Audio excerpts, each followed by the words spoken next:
have a much nicer facility now where, you know, it's bright. There's a lot of sunlight that comes in the animal areas, so they get sunshine, and they get through our volunteer program, the dogs get walked 2 or 3 times a day, which really helps their socialization and helps them adapt to being kenneled for several days or weeks, as the case may be. We have people who come and socialize the cats to keep them used to being around people. I think the Humane Society found a place in my heart when I was 19. I'm gonna cry. I can't do that. When I was 19 years old, I found my first cat in a garbage bin, you know, a great big bin outside an apartment building. And I never wanted that to happen to another cat. Well, I think it's a worthwhile thing for the community, but mainly for the animals, because this is a very stressful period for them. To be able to comfort them, to walk the dogs, or to brush the cats and give them some social feedback, it helps them adapt, and it's just a lot of make you feel good. I just enjoy the interaction with the animals because you get so much feedback from the animals. I enjoy the staff that we have here.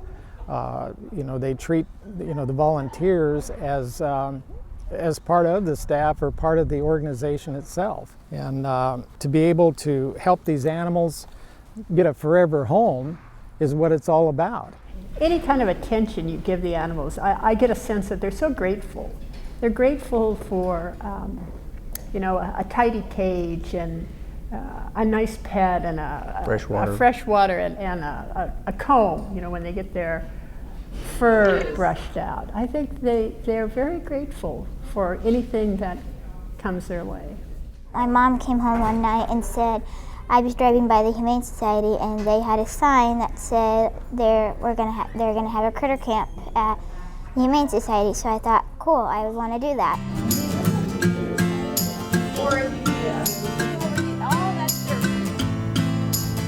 Since moving into the new building, we've been able to do a lot of on-site community education, which is pretty remarkable. Previously, we never really had the space to be able to bring people to the shelter to have classes. The Little Critters program so far has been our most popular. It's for toddlers ages 3 to 5, and basically what it does is it pairs developmental techniques and humane education themes as kind of a well-rounded program. The time for Critter Camp fell right when we were moving last year, so we had to forego Critter Camp. So we took a year off, we came back new and improved in the new building. Kind of a new element this summer was the kids actually had hands-on experience with the animals in the shelter because they were on site. So every week the campers essentially adopted some shelter residents for that week, and they provided extra socialization, they made toys and treats for the animals. We're kind of at the beginning of our potential for education programming at the shelter, and we never would be able to do it without the generous support of our community through donations and folks being invested in what we do and really truly believing in what we are as an organization is going to make these education programs last for many years to come. I definitely will come next year if there's one. I'll come as much as I can, and it certainly makes me want to volunteer more when I'm 15 and come. Even though I have pets at home, I like coming to Critter Camp because I want to be a veterinarian, and you get to learn stuff about cats and dogs. And if you want to grow up to be a veterinarian, you get to learn about the breeds of the dogs and cats, and you can tell by if they have a sickness or not. We took in 10,000 animals last year. So far, this year in late September, we've taken in over 8,000 animals, so we'll probably hit 10,000 animals or more by the end of this year. We have increased our adoptions by about 75% over last year when we were in the old building, and we're very proud of that. We know we have a real need for our services in our community because of the sheer number of animals that we take in. People really need us. with 8,000 animals so far this year. We know we play a very big role in the community. We are a nonprofit charity, and we rely almost totally on donations and the generosity of people in our community. Our new building is not fully paid for, and that's our goal this year, is to retire the line of credit that we needed to take out in order to keep the construction going. So we're hoping that this will be the year that we can retire our debt, and we ask for your help to allow us to do that. This is a place where people can feel safe bringing animals and knowing that we will find homes for them, knowing that they have a safe and loving environment here, and knowing that they will be treated with dignity and with respect.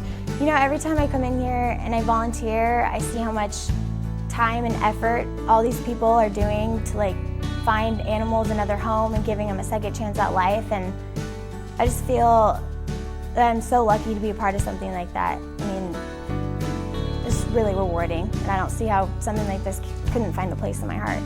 My dog always is ready just to greet me when I walk in the door and ready to just play. And the thing about my cat is she's always just waiting at the window for somebody to walk up, and then she greets them. Sometimes when you're lonely, they kind of give you somebody to just have around. My kitty likes to snuggle me, and I like to give her pets. That's what we like to do together. We love each other so much. My kitty always snuggles me when she's lonely. She really likes me. This is a picture of my cat. Of course she doesn't look like this, but I really wanted her to look like this.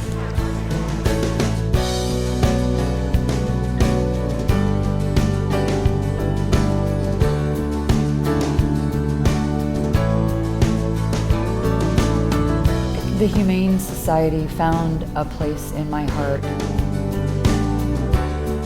We know we play a very big role in the community. We never would be able to do it without the generous support of our community.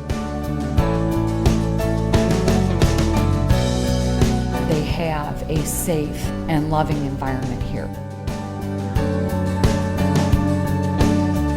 I'm so lucky to be a part of something like that.